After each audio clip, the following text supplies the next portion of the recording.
Good morning and welcome to Old Fort Niagara. I'm Robert Emerson. I'm the Executive Director of the Old Fort Niagara Association. Before we begin our program today, I'd just like to give a shout out to our regimental field music who provided the fife and drum accompaniment for our preludes on this six-part series. If you're interested in the field music, they have their own website, or you can connect with them on ours at oldfortniagara.org. So a big thank you to our field music. So today we're going to go back to December of 1813. On Tuesday we talked about the early part of the War of 1812 and Fort Niagara's role in it. And we went up to the fall of 1813 when things began to turn pretty sour for Fort Niagara. So we're going to share some images this morning as we talk about what was happening at the end of 1813 during the War of 1812.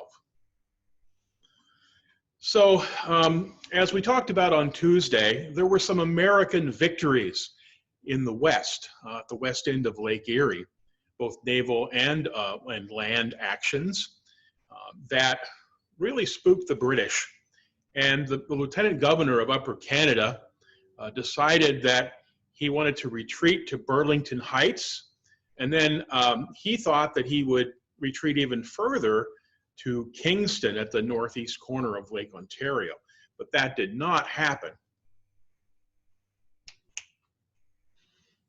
He's replaced by Lieutenant General Gordon Drummond in early December.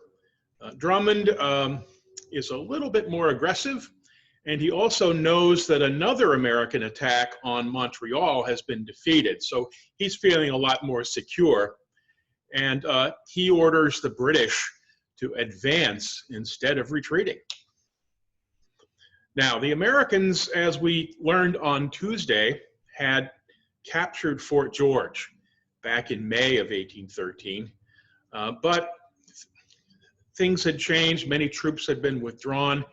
And by December, there was only a small force of Americans holding Fort George, kind of a beachhead on the Canadian side of the Niagara River. Brigadier General George McClellan was there at Fort George. He had about 60 regular soldiers. They were experienced veterans. He had 40 volunteers from the New York Militia. And he had about 100 Canadian volunteers.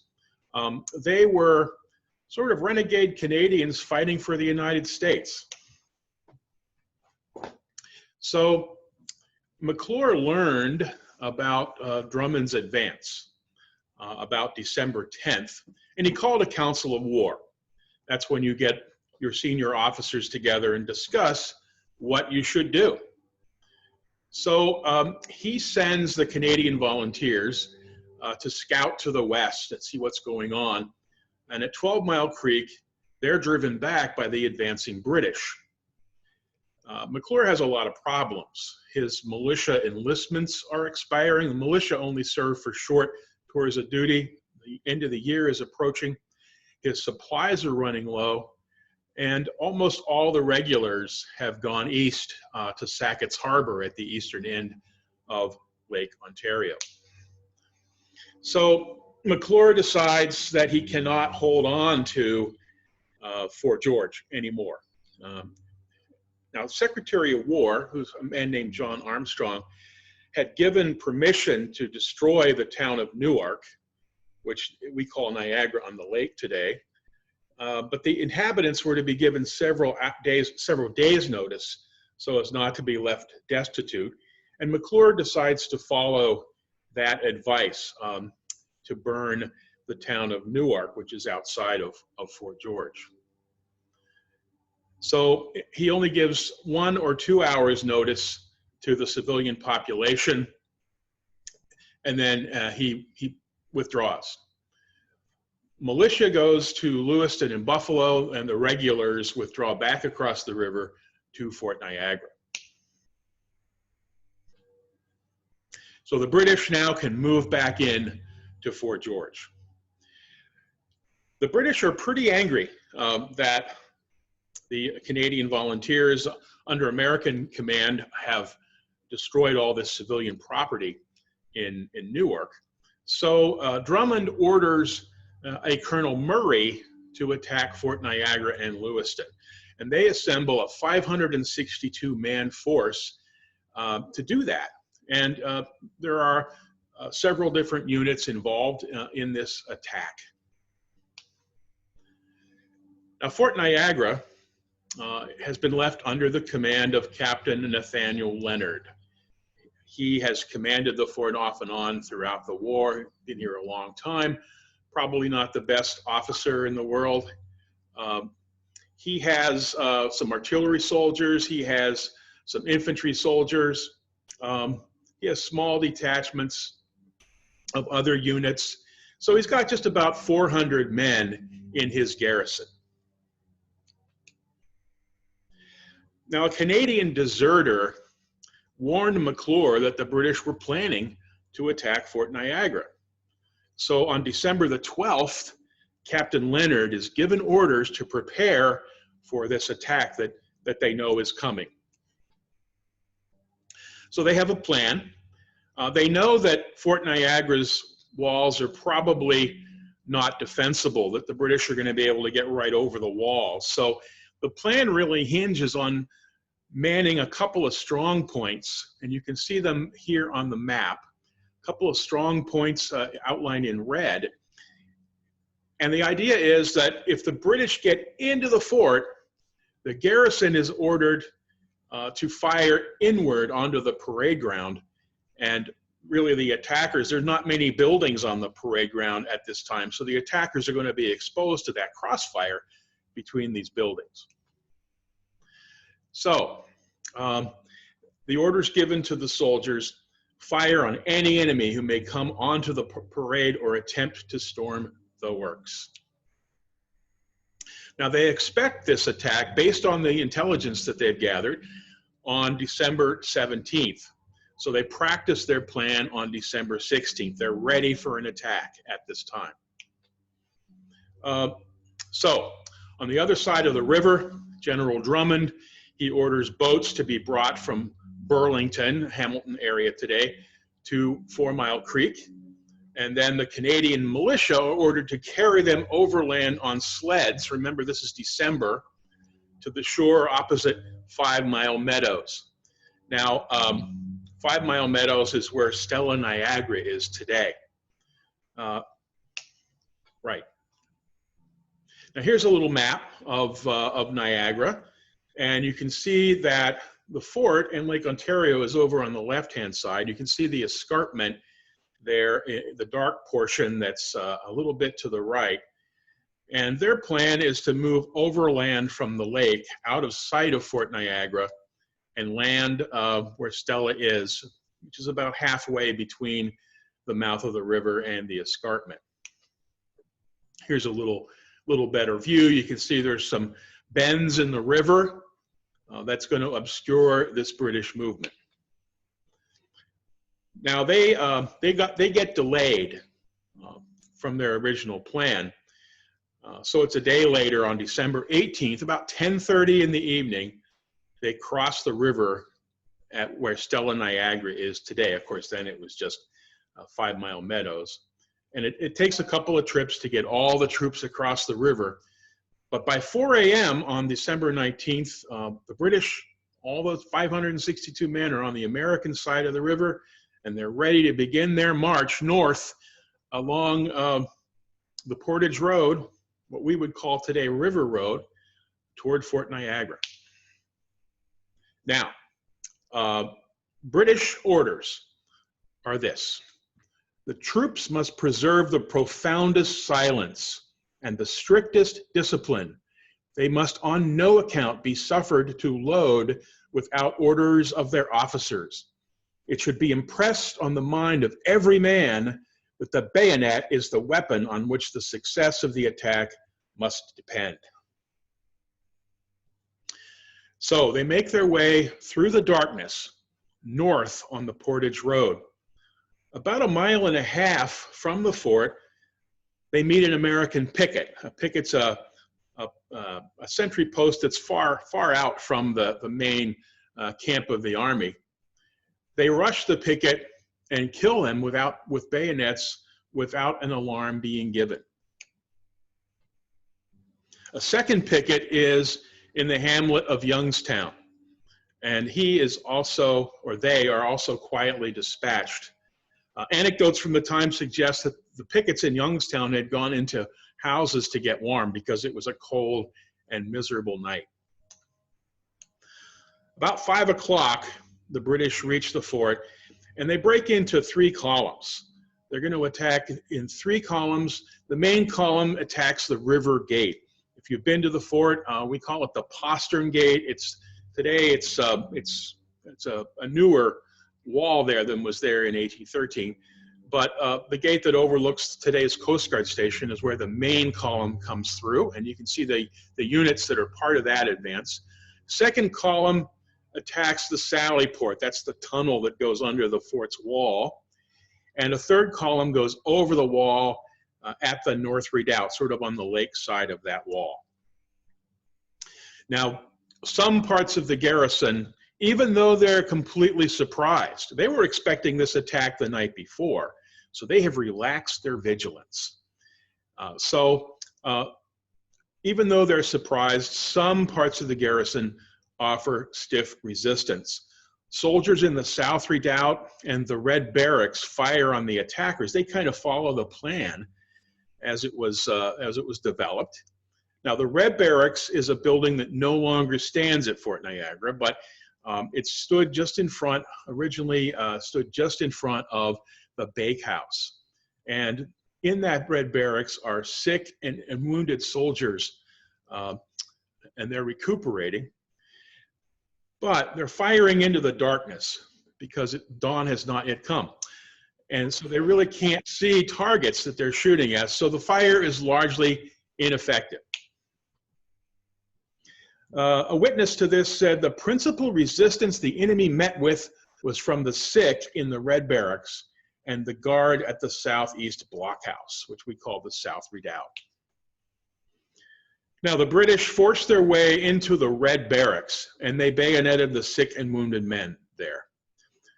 Then Captain Davies of the 100th Regiment of Foot, British 100th Regiment, volunteers to dislodge the Americans from the South Redoubt.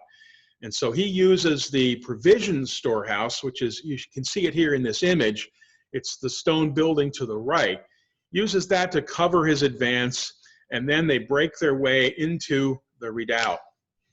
They threaten to bayonet the whole or bayonet everyone inside if they don't surrender. And so wisely, the American defenders of the South Redoubt do surrender. It takes about 30 minutes for the British to capture Fort Niagara in this daring surprise attack.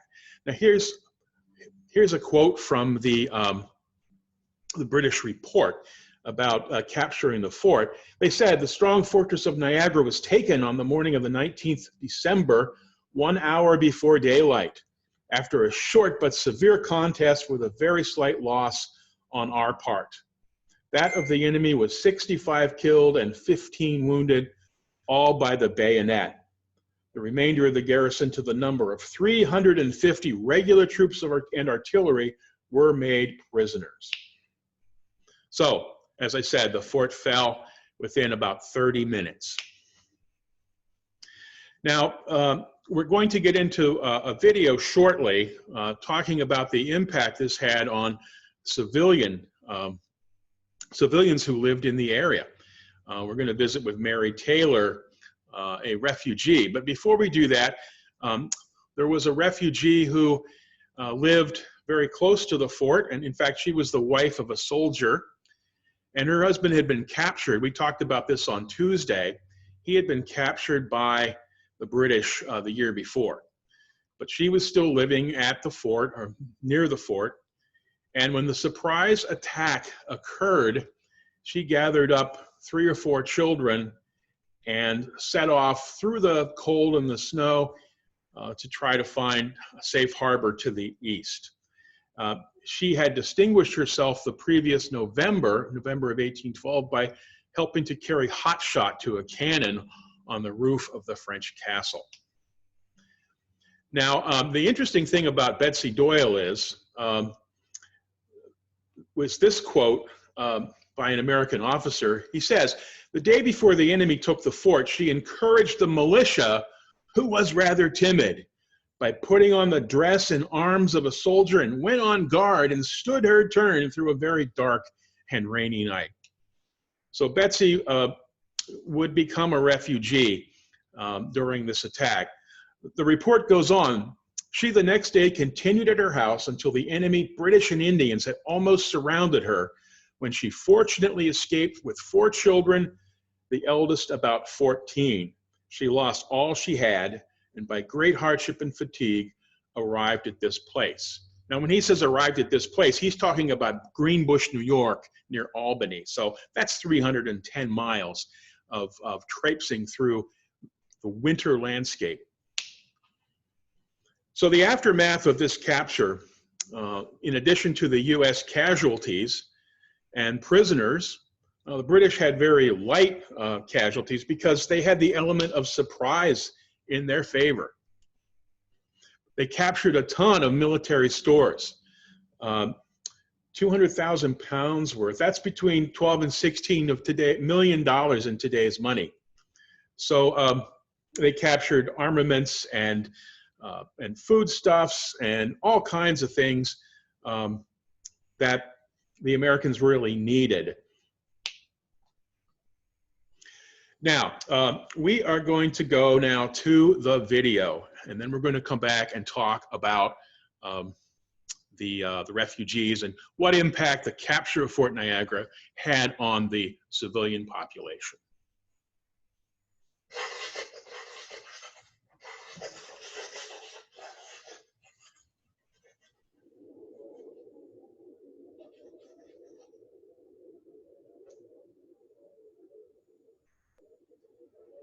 I can barely catch my breath. Jacob woke me up so quickly. He says Niagara has fallen to the British. I don't understand. How would the fortress have fallen so quickly? And with hardly any warning.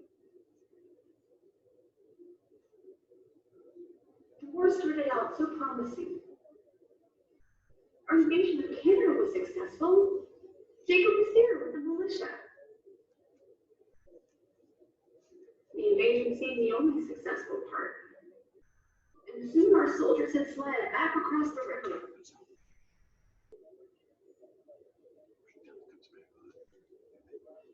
Our soldiers go north. We can see the fires in Lewiston.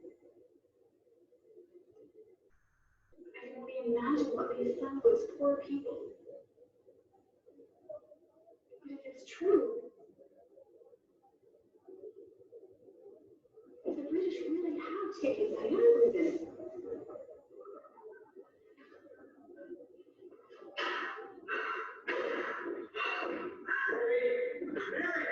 we must win now.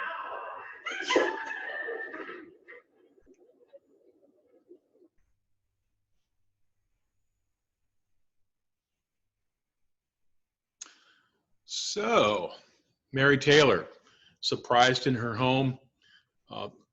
The British, of course, did not give any warning in their attack on Youngstown, on Lewiston.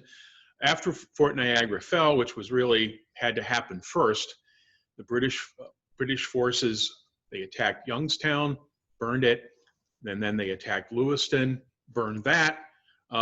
So there's a lot of refugees, people who survived these attacks, had to flee to the east to get away from the British forces. Now there's a report here, in fact, well, the British didn't stop at Lewiston, they continued south. They burned Schlosser and Manchester, where Niagara Falls is today. They continued down to Buffalo and Black Rock. It was scorched earth all the way along the Niagara River. Now here's a report from the time. They said all the settlements in a section 40 miles square, in which contain more than 12,000 souls, are effectually broken up. Our roads are filled with people, many of which have been reduced to the last degree of want and sorrow. So literally, it's a surprise attack. You can just about take what you can carry and flee as quickly as you can. Fleeing citizens reached the Lake Erie shore south of the village of Buffalo, which can be seen burning. Baggage and salvaged possessions have been abandoned in a pile by refugees lightening their load. That's another report from the end of December of 1813. So the British, after they burn the settlements, they place a garrison in Fort Niagara and they hold the fort for the remainder of the war. So that's what happened in December of 1813, the British capture of Fort Niagara, the attacks on civilian settlements, and the fate of refugees who had to flee their homes in order to get away. At this point, I think we could open it up for questions. Well, here's a good one. Why did the Americans abandon Fort George? Well, there are several reasons. For one thing, the strategic focus had changed. So the Americans are shifting troops to the east, so the strength of the American army here on the Niagara was reduced. The militia, and these are citizen soldiers, not professional soldiers, their enlistments were running out, supplies were running low. I mean, and it was just very, very difficult to continue to garrison this fort with very little manpower, very little supplies. You also have to think about what it would have been like to be sitting in an abandoned fort in the ruins of a fort in early December when the weather's turning cold. Morale certainly was not the best under these circumstances. Okay, why did the British use only bayonets in their attack? Well, it was common at this time when you made a surprise night attack not to load your musket. Sometimes they even took the flints out of the muskets because the flint and the steel was required to make the sparks to ignite the powder. So this turns your musket into a spear with the bayonet fixed to the muzzle of it. Now, why would they do that? Why would they not go into a surprise attack loaded? Well, for one thing, it's dark. And loading a musket in the dark is very, very difficult. Secondly, and probably more importantly, the last thing that the attackers want is for somebody to accidentally pull a trigger and set off a musket. It's going to give away the entire element of surprise. So you're much better off in these night attacks to just rely on the bayonet. Looks like Logan, do you have a question? Who was the general of the British that won Fort Niagara? Well, it was an officer named Colonel Murray. Now, he was operating under the orders of General Drummond, who was in overall command. But General Drummond stayed in Upper Canada. He didn't lead the attack himself. That was Colonel Murray's job. How far did the refugees have to go? Well, you obviously had to get out of the reach of the British. And if you're a refugee, you don't know how far they're going to pursue you. So you're going to go as far as you have to go to feel safe. A lot of people went as far as Batavia, which was considerably inland. But some trekked all the way across New York to the Hudson Valley. People like Betsy Doyle did that because she wanted to be with the Army. So it depended on your circumstances, but you at least had to get out of the reach of the British Army. How long did the British hold on to Fort Niagara? Well, they captured it in December of 1813. They held on to it all the way through 1814. And on December 24th, 1814 was when the Treaty of Ghent was signed. That would end the war. But news traveled slowly in the early 19th century. And so it was a while until the news reached America that the war was over. But still the British held on to Fort Niagara. It was until May of 1815 that the American troops returned to the fort. So the British held it for a few months after the end of the war. Ron Klupka has a question. Was there a plan for a sustained attack from Niagara to Plattsburgh? Or rather, and Plattsburgh? A plan for a sustained attack. At what juncture? I will say that there were plans drawn up to recapture Fort Niagara in 1814, but they did not pan out.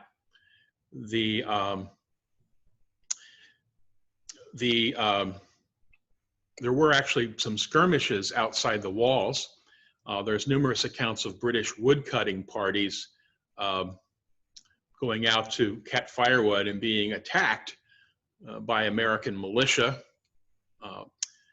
But the plans to besiege the fort and recapture it did not pan out. Of course, the Battle of Plattsburgh is fought in 1814, and it was an American victory that was pretty critical to actually allowing the peace treaty to set status quo antebellum terms, that lands were returned. If the British had won Plattsburgh, the American position at the peace table might not have been as good as it was. All right. What was the militia? Well, each state, and actually it was federal law, each state was to have a militia. These were just about all able-bodied men between 18 and 45 were enrolled in their militia, and you were called out for short tours of duty, generally 6 months. Training was sometimes minimal. It varied from unit to unit. There were about 700,000 militiamen available to serve, which is a huge pool of manpower, but not that many served. Only a fraction of those actually served in the war, and their battlefield record was not as obviously as good as that of the regulars. Why was Captain Leonard absent from his post when the fort was attacked? And I didn't mention this earlier, but this is one of the weaknesses.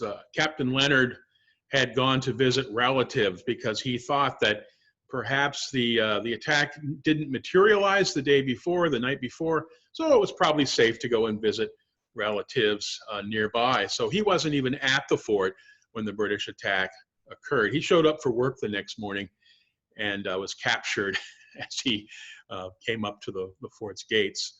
So it must have been a nasty surprise for Nathaniel. He was noted for not being the most courageous leader, and he also apparently had a bit of an alcohol problem. Ryan Hackford has a question. Ryan, if you can unmute yourself. How long did the militia system last? How long did it last? Well, you could say that it lasted.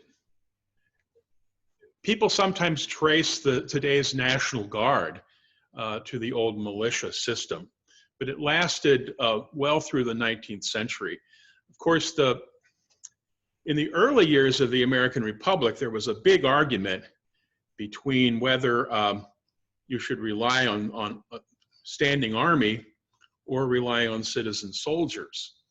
And as in peacetime, there wasn't a whole lot of a problem with that, but in wartime they found that militia generally did not perform well. It evolved over the years, but in the War of 1812, they were dealing with militia laws pretty much that had been passed in the 1790s. Do you want to talk about any future learning sessions? Certainly. This is the last in the Faces of the Fort series, but we're going to do 6 more starting next week. Same time, Tuesdays and Thursdays, beginning at 10 o'clock. And you can go to our website, which is oldfortniagara.org. And it's not posted yet, but it will be later today. You can see the schedule and the topics that will be presented from now until later on in June. So thanks for watching today, and have a good one. Thank you. Thank you. Thank you. Thank Thank you. Thank you. To the host? Thank you. Thank you. May I make a hello to the host? Say that again, Thank Robert? you. For the host, I wanted to say thank you very much. I'm an historical reenactor in Canada for this war time period, and your broadcasts were really something. They were great for kids, but I learned something, and I just wanted to say thank you for the time and effort you put into this. And I was even in the recreation of the attack on Fort Niagara for the 200th, and thank you for teaching me. Well, thank you. Thanks for coming out and supporting us. We really do appreciate it. Yeah, no, excellent. Well done. Thank you so much for your time on all of this. Thanks for participating.